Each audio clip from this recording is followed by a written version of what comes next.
আমার 16। 17। আছি। তুই ট্রাম কর। জলদি জলদি খেলা শেষ করতে হবে আজ। কাউন্সিলর হরিদার দোকানে চায়ের দোকানে সভা বসিয়েছে। হ্যাঁ রে, শুনেছি।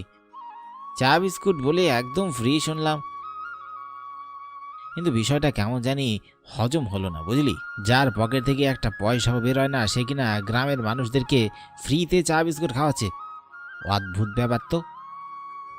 আরে বুঝলি না, সব কাউন্সিলরের চাল। সামনে তো ইলেকশন আসছে, দেখ হয়তো বলবে আমাকে আবার একটু ভোট দিয়ে জয়যুক্ত করুন।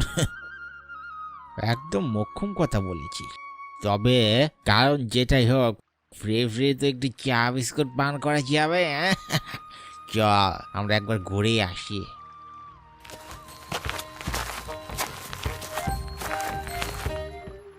ওরা তাহলে এসেছিস, আয় আয় বস। এই ওদের একটু জায়গা দে। যাক, আমার ডাকে দেখছি মোটামুটি অনেকেই সাড়া দিয়েছে, এটি দেখে বেশ ভালোই লাগছে। যাই হোক, সব বাদ দিয়ে এবার কাজের কথায় আসা যাক।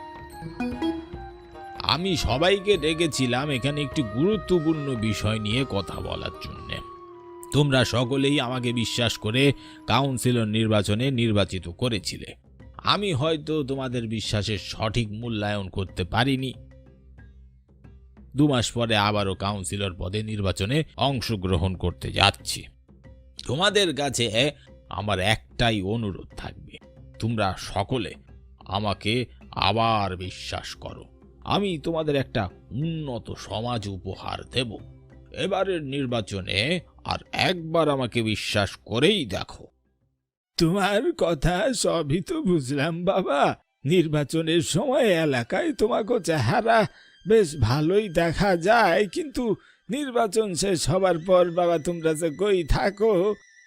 আমাগো এলাকায় খালপাড়ে সেই পুরনো সেতুটা তোমার বাবাই যখন কাউন্সিলর ছিল তখন বানাইয়া দিয়েছিল। সেই সেতুটা মাত্র 1 বছরের মাথায় ভাঙে গেল। গ্রামের ফসলি জমিগুলো সব খাল পারে ওই পারে। ফসল তোলার সময় আমাকে অনেক কষ্ট করতে হয় গো বাবা। তুমি কইছিলা ভোটে নির্বাচন হইলে সেইটা ঠিক করবা, কিন্তু তুমি তোমার কথার কিন্তু মূল্য রাখতে পারো নাই বাবা। চাচা, আমি আপনার কথা বুঝতে পেরেছি। এসব নিয়ে আপনি একদম ভাববেন না। আগামী 7 দিনের মধ্যেই আমি খালপাড়ের সেতুটা পুনরায় তৈরি করে দেব। আশা করছি সেটা একবার তৈরি হলে 10 বছরেও নষ্ট হবে না। আপনারা শুধু আমার পাশে থাকুন। আচ্ছা বাবা, তোমার কথা যদি তুমি রাখতে পারো তাহলে আমরা তোমার বিষয়টি ভেবে দেখতে পারি। তুমি আমাগো এলাকার পোলা, আমাগো বালা মানে তোমারও বালা, বাকিটা তুমি ভাইবা দেখো। আচ্ছা বাবা, আমি যাইগা, অনেক রাত হইল, প্রেশারটা অনেক বাড়তাছে। বাড়ি গিয়া একটু আরাম করি। তোমার কাকিমা হয়তো না খাইয়াই বইয়া রইছে।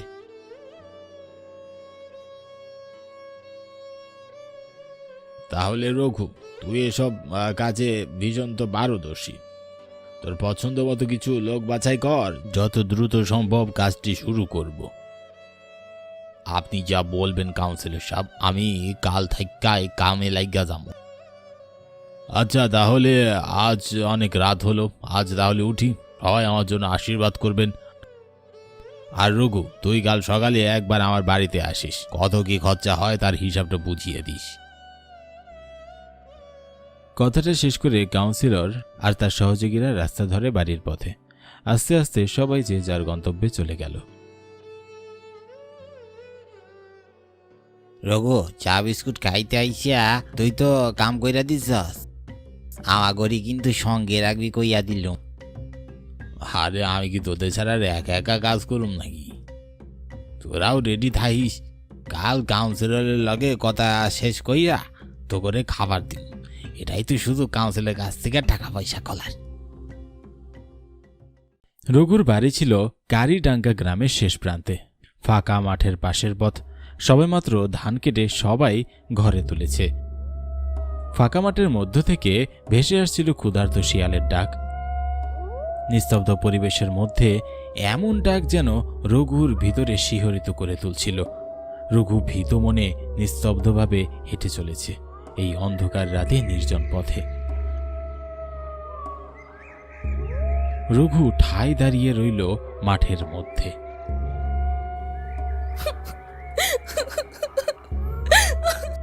সে কি এত রাইতে বাচ্চার কান্নার আওয়াজ? আশেপাশে তো কোনো ঘর বাড়িও দেখতাছি না। না, এই কান্নার আওয়াজ কোনো বাচ্চার হইতে পারে না। শুনছি রাইতে এই মাঠে ভূতের হানাগুনা দেখা যায়। পালাও!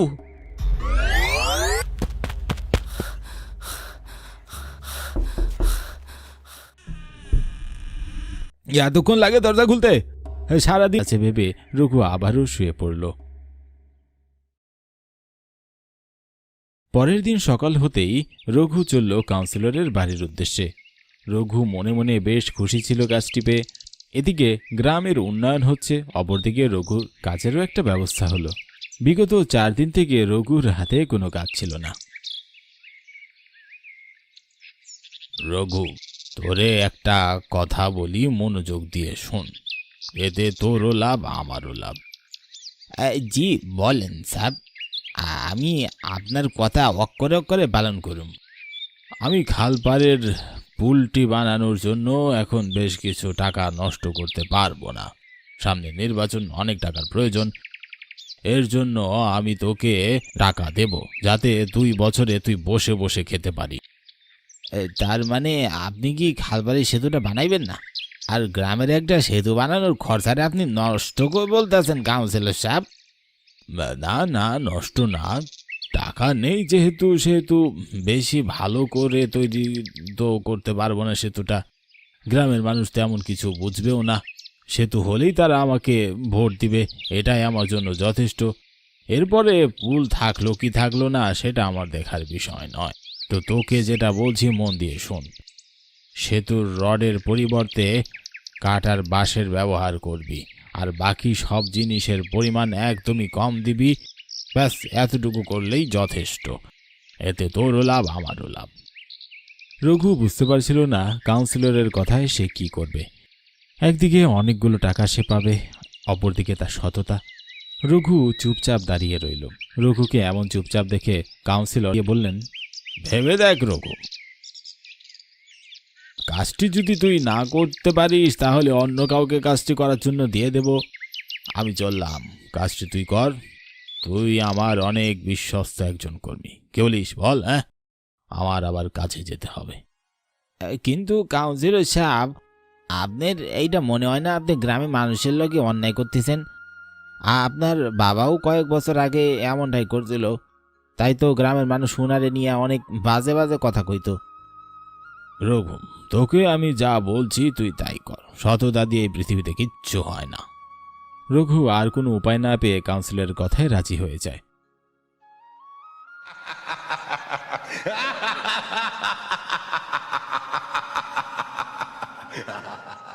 বারবার একই স্বপ্ন আমি কেন দেখতাছি?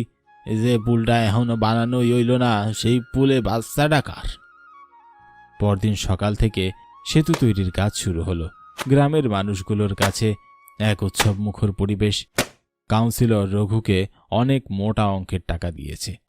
টাকা দেখে রঘুর ভিতর অপরাধবোধ কোথায় যেন হারিয়ে গিয়েছে।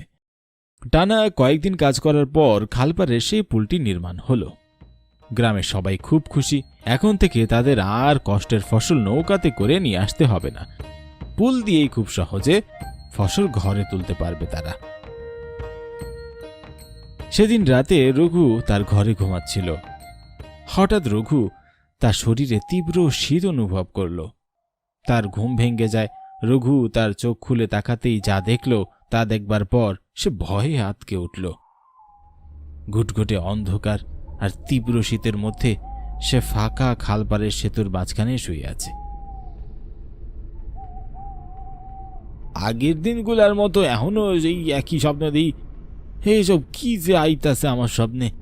কিন্তু আগে তো এমন শীত লাগতো না, আর আজকে এত শীত। সেই বাচ্চা আর তার মতো দেখতে সেই লোকটি আর চোখে পড়তেছে না। এখন আজ সবকিছু কেমন যেন অন্যরকম। শত দ্বিধাদ্বন্দ্ব নিয়ে রঘু এক পা দুপা করে পুলের কাছে এগিয়ে গেল। ঠিক তখনই হঠাৎ তার কানে ভেসে আসে সেই নবজাতক বাচ্চার কান্নার আওয়াজ। রঘু চারিদিকে খুঁজতে থাকে সেই বাচ্চাটিকে, কিন্তু কোথাও তার চোখ পড়ে না। হঠাৎ লক্ষ্য করল পুলের উপর দাঁড়িয়ে আছে সেই বাচ্চাটি। চোখের সামনে যা ঘুরছিল রঘুর কাছে যেন সবই এক দুঃস্বপ্ন। কিন্তু এবার রঘু চমকে উঠল। তুমি মানুষ হয়েও এমন একটা কাজ করতে পারলে?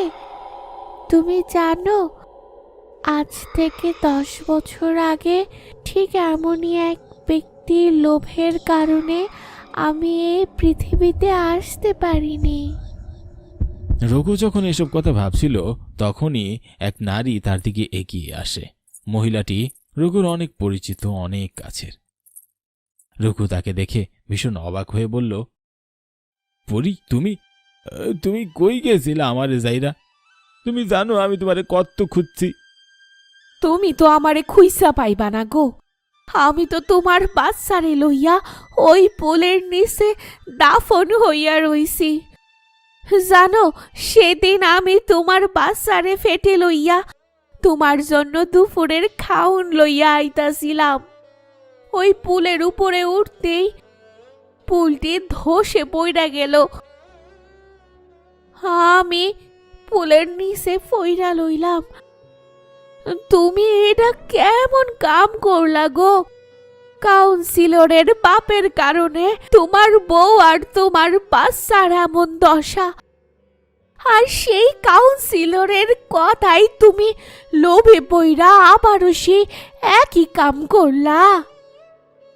আমার ভুল হয়ে গেছে গো পরি, তুমি আমার মাফ করে দাও। আমি কালই সবাই সব কিছু কইয়া দিব, আর এই ফুলটা ভাঙ্গা নতুন ফুল বাঁধাবো। কতই না স্বপ্ন দেখছিলাম গো, অথচ আমাগর পেটের বাচ্চা পইরা গেল। আমার জীবনখানি গেল, আমার কষ্ট নাই গো, কিন্তু আমাগর বাচ্চাটা এই দুনিয়ার মুখ দেখতে পারলো না। আমি আসি গো, আমার ডাকাইছে হইফার থেকে। মোরাও হন খুব ভালো আছে গো রঘু। চললাম, আবার কখনো দেখা হইব। তুমি তোমার নতুন বউ লইয়া ভালো থাইকো। তোমার চাই আমি ভালো নাই, তুমি যাইও না পরি, শুনা যাও আমার কথা, কান শুনা যাও।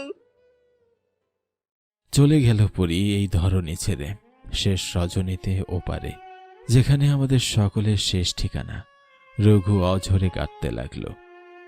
পরের দিন সকাল হতেই সে গ্রামের মানুষের কাছে তার ভুল স্বীকার করে কাউন্সিলরের আসল রূপ সবার সামনে তুলে ধরে। এরপর রঘু 11 মাস ধরে দিনরাত মেহনত করে সে একাই পুলটি নির্মাণ করে এবং পুলটির নাম দেয় পরীর পুল।